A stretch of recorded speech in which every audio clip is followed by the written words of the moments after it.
This is my unit assessment plan for grade 1 physical activity. Today we'll be going through the planning process I used and just going into detail about the certain outcomes I chose, as well as the assessment methods I'll be using and whether this will represent accurate student learning and how all of this will be achieved. So to begin, we'll start with stage 1, which is the desired results I want from my students. So my general learning outcome from the program of studies is that students will acquire skills through a variety of developmentally appropriate movement activities. And the next one is that students will interact positively with others.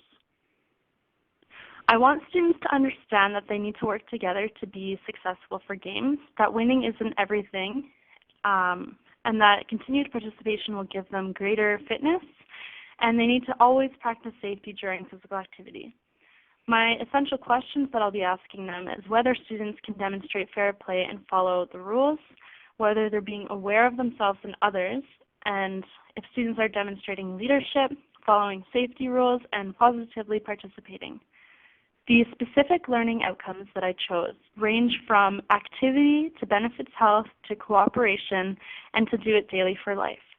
These are a handful of outcomes, which you can read on the slide there, that all interrelate and can be incorporated in a variety of games, which we will go into.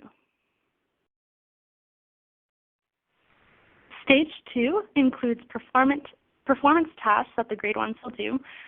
This ranges from This Is My Friend game to Scrambled and Hard-Boiled Egg game to I Can checklists, performance exit slips, and partner assessment. And you can read the descriptions there about what that entails. I'll be looking, when these students are playing these games, I'll be watching them, observing them, and doing a lot of class discussion to ask what it means to work together and just to get them aware of how teams work and how they need to work together to be successful. Students will self-assess later on in the unit using I Can checklists, which will be purely visual. They'll circle what they can and can't do in certain games, and we'll also try out partner assessment, in which their partners will circle what their friend can do or cannot. These are the specific assessments I will be using and whether they are formative and summative and which outcomes they align with. So if you can just take a look, and we'll go into why I chose them in the next slide. This is my assessment tool overview, and as you can see, I have a variety of formative, summative, and assessment as learning. And in this last section, we'll answer the two questions, one being how my unit plan applies a balanced approach, and how my unit plan gives accessible evidence to make fair and accurate judgments about student learning.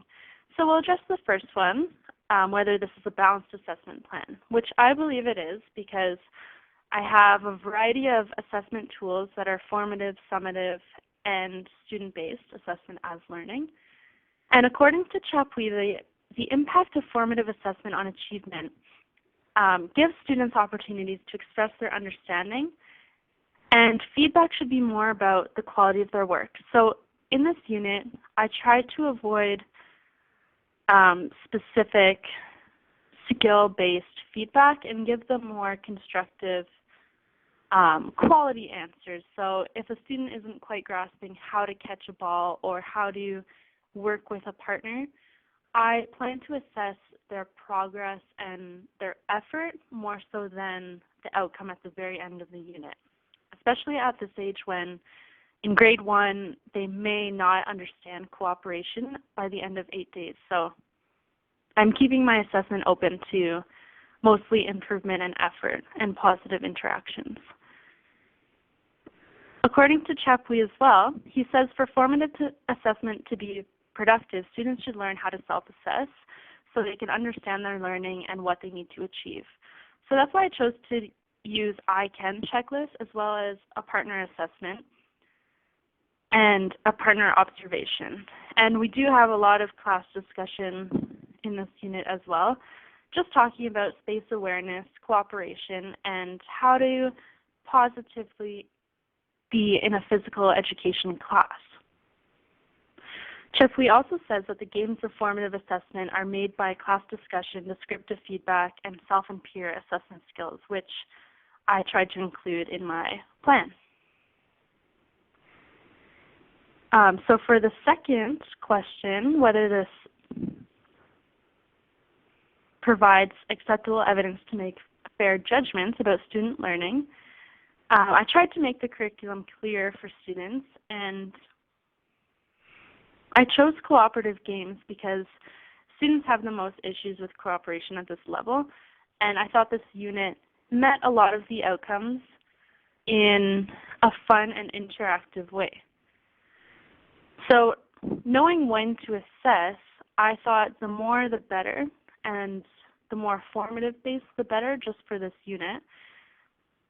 Giving the students clear learning targets and having such a defined focus, so cooperation and leadership skills and interaction, I think allows me to measure their achievement more clearly because I'm only looking for one or two things throughout this unit. I plan to also track and allow students to reflect on their progress. So using wall charts, they will run to a smiley face if they didn't bump into anyone for the day, or they'll run to a frown if they bumped into at least one friend, and they'll run to a straight face if they ran into someone by accident. So I think this type of formative assessment reinforces the lesson of space awareness and will be repeated until students don't bump into anyone, and can be used for different questions depending on the day's activities. So it can also be something like, I tried to smile and be friendly to each other today. And they can run to whichever corner matches their day. And of course, this will be followed by class discussion. So for example, I could ask the students, how will we make sure to watch out for others around us tomorrow? I think this makes the students responsible for their own learning, and it also gives them a chance to practice this skill. So rather than covering this skill in one class and just leaving it, we'll revisit it and allow them to practice it. Also, Chapui talks about performance assessment and how low-stakes assessment can have a smaller context, which I think is the essence of this whole unit.